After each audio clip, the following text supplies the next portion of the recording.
Hey everybody, I want to show you how I made these cheap Vevor greenhouses into a couple of greenhouses that'll last for years. I bought these on Amazon a couple of weeks ago. They're 10 by 20s and I paid $116 a piece, so with tax that was about 120 bucks. And then I just put the frames up and I went to Lowe's, and it cost me about $100 worth of lumber to frame in the bottoms.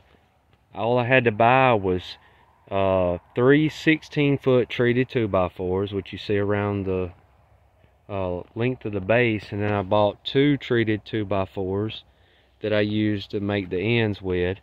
And the way these are 10 by 20, so obviously I bought 16-footers. So what I did was I sistered them together, and then I cut the ends. And once you sister them together and you put your fabric on, then you can use these band boards on the bottom. It adds extra strength. Now the key to these tunnels, and I see a lot of bad reviews on them because people don't know how to put them up. The key to getting this tunnel right is you got to have your fabric tight. You got to have your plastic tight on the outside. You can see this is banjo string tight right here. Water is going to run right off of this, and that's the problem. A lot of people put these up, they put 4 tent stakes in them, and then they call it a day, and then the first rainstorm comes around and it puddles in the middle and it bends the frame. So if you take a little more time, you support the frame right, you get the fabric tight, you'll never have an issue. You can see in the middle here, these are 2x2s, and then I just simply duct taped them around, and then I bought these long zip ties from Harbor Freight. I hadn't cut these off yet, but you can see, I mean, I can hang right here in the middle because I added that extra support.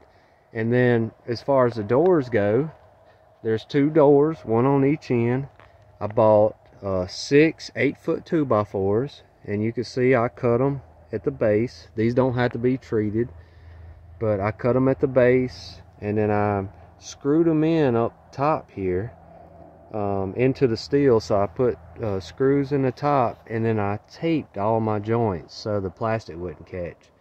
You can see 1 2 3, and then there's 3 on the other side. That's 6. So that'll be 6 untreated 2x4x8s.